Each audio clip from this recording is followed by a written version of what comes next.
Hey guys, welcome back to the Nexus Media Podcast. Today we are joined by the man who plays everyone's favorite hornbill, Zazu, in Mufasa the Lion King, Preston Nyman. Mufasa the Lion King is now in cinemas. If you haven't seen it already, go check it out. Preston, how's it going, man? Thank you so much for your time, and really, you did a great job playing Zazu. Thank you. That's very kind. I'm good. I'm excited to see. I guess we're recording this before it comes out, and it'll be out by the time it's Yeah. released. I'm incredibly excited to see the film with an audience. I am very proud of it, and I want to see it with people. Yeah, it's honestly, I had such a great time watching it, and I can't wait to speak to you more about it. To begin with, though, I want to start with your career in a retrospect. How did you end up getting into the industry? What inspired you to, and what was that role that you could say to yourself was a catalyst or career-changing one that landed you in the position you're in now? I got into it because it runs in the family. So my dad is an actor, and my sister is an actor, a brilliant actor, and it felt like a logical thing to become an actor. My mum doesn't do it, but the rest of my family does. And so I always wanted to do it, and always loved movies and sort of Disney movies in particular. Hence why we're here. In terms of a role that really sort of I don't know. I did a lot, certainly pre-COVID.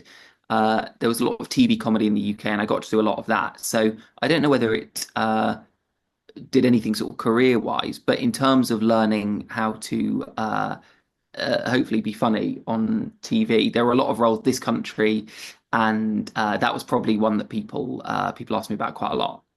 And now delving into Mufasa, obviously, how did you end up getting the role, and what was the whole audition process like? It was a very brief process. Sorry, forgive my computer pinging. It was a it was a very weird, quick process. I was on holiday and got an email saying that there was a Lion King prequel happening and that it was Barry Jenkins directing it. So obviously it was very an exciting email. And it was I had to record a scene and a bit of a song for a bird that was called Puck, who was like sort of Zazu. And because it was a prequel, I figured, well, this is either going to be Zazu or it's going to be Zazu's dad or something. So there was sort of a reference point to base it on, but there was really not a lot of information about it. It's been very secretive. And I recorded this thing, sent it off, didn't really think about it, and had just actually missed out on a job I really wanted. So was a bit disillusioned anyway with acting, and sort of sent it off and thought, well, I'm never going to get this job because it's an amazing job and it would be a thrill to be part of it, but it's just so out of my league. And enjoyed the rest of the holiday, came back home, went back to normal life, and like 3 weeks later got an email saying they want to offer you the part, and also it's Zazu. So there was no recall. There was no. I'd sort of not thought about it for a month, just thinking, well, it's never going to happen. And then they offered me the job, and I had a Zoom with Barry, and then that was 3 years ago, and now here we are. That's amazing. Must have been an incredible experience, the It was process of insane. Yeah, it was really, really exciting. imagine. And now Zazu's known to be a bit uptight. He has this balance between being serious and being funny, which can be tricky to pull off sometimes. Were there any challenges when playing the character? The biggest challenge was to not try and impersonate Rowan Atkinson and not try and impersonate John Oliver. People really love both of them. They're both amazing. And impersonating them wouldn't have been satisfying creatively. And it also wouldn't have been very good for the film. Very early on, Barry said in that initial Zoom that we had, he said, I want you to know in advance, this isn't Rowan Atkinson's Zazu and this isn't John Oliver's Zazu. This is Preston Nyman's Zazu. And so it gave complete, and I think everyone in the cast had a similar kind of conversation with him. It gave complete freedom to not feel like you had to be 100% tied to these versions of the characters that have come before. So that was probably the biggest challenge, was trying to find my own reference points for the character, staying true to the character, but also finding reference points that I could access to get into the voice that weren't just rewatching the original movies, because there's sort of no point trying to emulate that. So that was probably the biggest challenge, I think. Definitely, that makes sense. And you sort of answered this question already, but Atkinson played him in the past, John Oliver more recently, and now you're next to fill the role. Was there anything you took from the previous actor's performance or style? I know you went in with your own perspective and you killed it, by the way, but was there Ah, anything you borrowed from them and sort of used to make that your own, if that makes sense? I think that the Rowan Atkinson definitely, like the reason the character is what it is I actually read a thing recently that Nathan Lane originally had auditioned for Zazu, or taped for Zazu, and not and then they'd obviously rejigged stuff. So the character would have been completely different. And I think what you can take from Rowan Atkinson is the fact that the character exists and his mannerisms and his sort of pomp. That is so Rowan Atkinson. And so that's already there to begin with. Vocally, he's so distinctive that you can't really try and emulate that. And also because our film is the sort of photorealistic animation, it lives in a different world to that. So it would just be an insane mistake, I think, to try and emulate him vocally. But in terms of the character, it is sort of him to begin with. So there's a lot there that's already bedded in. And Jeff Nathanson, who wrote it, did a brilliant job of preserving that, I think. He writes for Zazu very well. Yeah. And and then from John Oliver, definitely, I took maybe a bit more vocally from John Oliver because my Zazu is sort of directly related to his Zazu. So there was definitely a bit more, it's a slightly less distinctive, less impersonatable voice, I think, than Rowan Atkinson. But there's mannerisms that are in there, and there's sort of a lot of British idiosyncrasies that are in there that I definitely listened to a lot of it, a lot of the recordings of it, and watched the film a couple of times, both versions, and took little bits and bobs. So there's absolutely bits of both versions in my version, but hopefully it doesn't just feel like a carbon copy. It feels like a new thing. Yeah, it does feel like a new thing as well because obviously when we were all watching, I I was listening to the voice carefully and I was like, who is this? It sounds like someone completely new, completely fresh. And then when I went to do my research after, I was like, oh, Preston Nyman, awesome. Um, but yeah, I'm no, glad. you did a great job. I've got to Thank you. ask though, what was it like to work with the legend Barry Jenkins? I love all of his films. It must have been an incredible experience. It really was, and I think he's I remember going to see Moonlight when it came out and just being like completely blown away by it. I went with friends, and just loved it. And he's amazing. And I think the thing that I was so surprised by was how funny he was. His films can definitely be funny, but they're very intense and very heartfelt. And so I was surprised at how encouraging he was. Of like the funnier moments in the film and a lot of improvisation. And, he's got an incredible sense of humor and he's incredibly warm.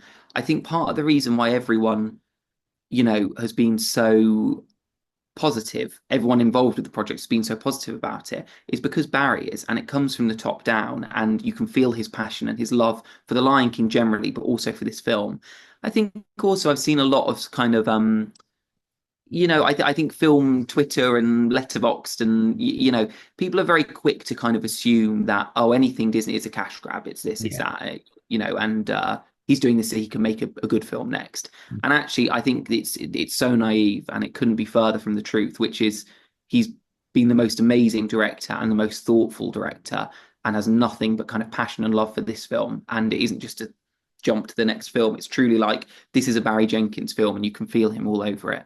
Yeah, definitely. I think a lot of people that I was talking to at my screening also had the same like assumptions that okay, this is Disney, right? It's not going to be any good, and they went in with Yeah. that expectation in mind. But I was like, no, I'm going to go in open. Anything can be great. And I didn't even watch any trailers previously because of that, I wasn't really interested in the film. But I went Yeah, in right. fresh. I went in fresh, and I had such a great time. And it sort of showed to me how sometimes even the marketing and promotional material can hinder your experience of a great film as well. Because Yeah. I saw it for what it was. I had such a great time with it. So Oh, I'm so glad. I think that's the way to do it is put your kind of preconceptions aside, apart from your preconceptions about Barry, because he's brilliant. So if you love his films, then you'll love this, I think. yeah, I think that was basically motivating me to go and see it as well. And then obviously had a Oh, great I'm time. I'm glad you did. If a couple of fun questions now. So if Zazu could go on a little side quest or adventure with anyone in The Lion King and that would turn into a spin-off or spin-off show or something, who would that be and why? In the history of The Lion King. Wow. I think, it would be obvious, I suppose, to say Simba or Mufasa. Those he's done those. My gut would be Timon and Pumbaa, but my worry would be that, in this one it's Seth Rogen and Billy Eichner have come back from the last Lion King. I would be the least funny person in that. So I think that in terms of what I'd like to see, it would be that. In terms of what I'd like to be part of, I don't know. I think that I would be I'd definitely be the weak link in that chain. But yeah, it definitely Timon and Pumbaa. Yeah, no, Actually, maybe Rafiki. You know what? Rafiki. I think Rafiki, the Rafiki stuff in Mufasa is brilliant. And I think Zazu and Rafiki have a nice dynamic. And I think that I'd like to see actually. yeah, And he I could was see him also doing that. surprisingly funny, this film as well. And I think he had the most laughs in the cinema when we were watching Rafiki. So Yeah, there's a yeah, couple of moments in particular that I think he's absolutely amazing. yeah, and the Um, voice actor that plays him is fantastic as well. yeah, he did a truly brilliant job, and he's a lovely guy. So I think Zazu and Rafiki, I'd like to see that. Yeah. And what was it like meeting everyone at the premiere, actually? It's just a question that came to mind as well. Did it feel like, oh, damn, it's incredible that this is actually coming to life now, seeing the project culminate into one moment where everyone can celebrate it? Yeah, I think because it started. So they started production 4 years ago during COVID. I suppose coming out kind of the end of COVID times, but still very much COVID restrictions. And I started 3 years ago, which again was like I had to get COVID tested before recording, and it was a different world. And I think that doing something for that long and something that by its nature is so isolating is I was in the booth on my own, and were it not for COVID, we would have all been together a little bit more. But just because of the way they started production, they had to kind of carry on like that. So I'd met Aaron Pierre, who's Mufasa, a couple of times because we'd recorded in the same building and done some promo stuff in the same building, but always in different rooms and like so. So we'd kind of interacted. But other than that, I'd only met Barry in person maybe twice towards the end of production during sort of reshoots. And so we really hadn't interacted. So to be in one space celebrating something that everyone's been working on for 4 years or 3 years was really moving, and everyone kind of getting to properly meet for the first time, aside from the sort of the main like trio they'd met, uh, was insane and really special. And then also we had the LA premiere, and then we had a day off, and then the London premiere was the next night. So there was definitely you do feel that sort of family rapport building when we'd all been in LA, and then you're all on the same couple of flights coming back, and then you all see each other again in London, and you've developed a bit of a rapport by then. So it was really really special getting to meet everyone and getting to celebrate this thing that we're all very very proud of. Yeah, that's awesome. I was around in Leicester Square for another film on the night of the Oh yeah, premiere. And it looked fantastic. I was just walking through. I it was like, was oh, I wish I could massive. have been there right now. It looked incredible. Yeah, it was truly like it was massive, very very daunting, but it was good fun. Yeah, I can imagine. And of course, you feature in a song for this film. It's a pretty catchy one as well. What was that experience like, and how did you feel knowing you can place your mark in the legacy of The Lion King, a musical mark as well? Very very exciting and moving. I'm a massive Disney fan and a massive fan of Disney music, and so to be part of that with nothing else is amazing. Then the fact it's Lin-Manuel Miranda, and I'm a big musicals fan, that's amazing. And then getting to work with Kurt Crowley, who was the vocal supervisor, who um, had just done Wish, I think, by the time he came onto this, and had set up Hamilton around the world, and just did the second Moana, and is doing something. Just finished another very exciting thing. Getting to work with him one on one was amazing, and we went to Abbey Road to record it, and it was a surreal couple of hours. The version of the song we recorded actually changed a little bit from what's in the film, so it was a slightly longer song that referenced a sequence that came before, and that sequence went, and so the song chopped and changed a little bit. So the first time I saw it, it was a bit of a the song that I was playing in my head wasn't what was happening on screen, which was quite weird. I didn't realize it had changed, but I'm a bit more used to it now, and I'm very very proud to be just on the soundtrack is amazing. But I also think all the songs are great, but I really love our song. Yeah, it must have been surreal finding that all out.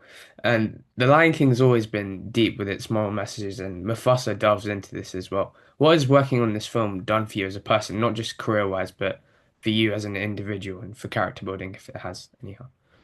I think it's from a production point of view taught me patience. 3 years is a long time to wait for something and to not know what it's going to turn out like. So I think just from a like um purely personal point of view, it has taught me patience, certainly. Normally you film something and then a year later or kind of within that year it's out if everything's gone to plan. So having to really, really wait for something has been and also wait before telling people about it too. I had to wait about 2.5 years before I could actually tell people about it. So that's certainly been a sort of personal thing. I think that I've learned a lot about making a film on this scale from Barry. Watching him work has been a really invaluable experience, and just how that machine works and how the kind of business of making a film like this too. I've learned a lot about. So it's been incredible, kind of behind the scenes as a movie fan. a peek behind the scenes and how something like this gets made. And it is an amazing production. I'm sure there'll be behind the scenes stuff that comes out over the next couple of weeks or months when it's on home media. But it has been amazing kind of being close to that. And to end off, do you have any fun moments to share from set? I know it was obviously COVID time, but was there anything during filming that you can take away?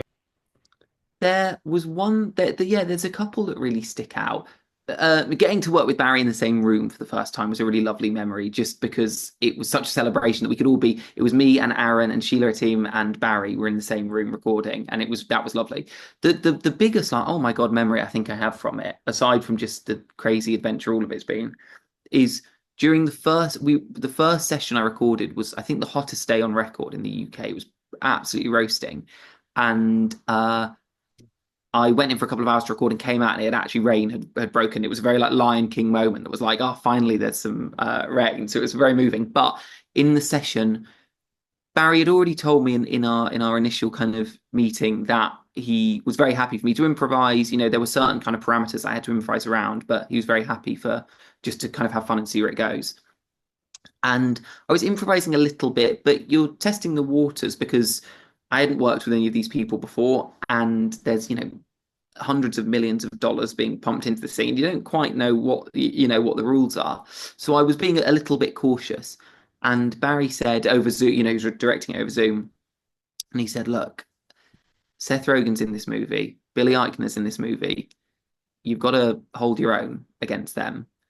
And from that point onwards, it was just like, oh, okay, actually, I can just kind of throw everything out and see what works. And we found great stuff from doing that. Some of which made it into the movie, and lots of which is, in a file somewhere. But that was a real like, oh wow, yeah, I'm being given permission to like up my game and push myself, and that was a really special memory. Amazing. And just one last question to end off. What do you want audiences to take away from watching Mufasa? Anything in particular? I think that I want them to have fun and I want them to be moved by it. It's very hard not to be. I think I've sort of sobbed my way through the last 10 minutes of it a couple of times now. Um, I think that there's amazing messages in it. It's not leading with these messages, but they are there about how to use power responsibly and respectfully, and also about how I guess these are there in the first Lion King, but the how incredible it is that our ancestors live in us, but also the damage that can cause if you're not careful and you're not responsible. So it's using power kind of as a leader responsibly, but then also internally and in a family, how to use power and love and respect responsibly. So I Yeah, think that's something, especially at Christmas, take your family, and I think those are big themes to think about, and they're yes, important. yeah. Yeah, no, it's definitely a great family film because although it doesn't delve into those in the greatest manner, you can still take that away, which is something. Totally, yeah. You can also just go and have a completely fun time and Yeah, not think of any of that. exactly. But it's there if you want it, I think. Anyways, Preston, that's all from me, man. I really appreciate your time. Thank you so much for joining me today, and congratulations on the film. I appreciate it. Thank you so much, man. Lovely to meet you.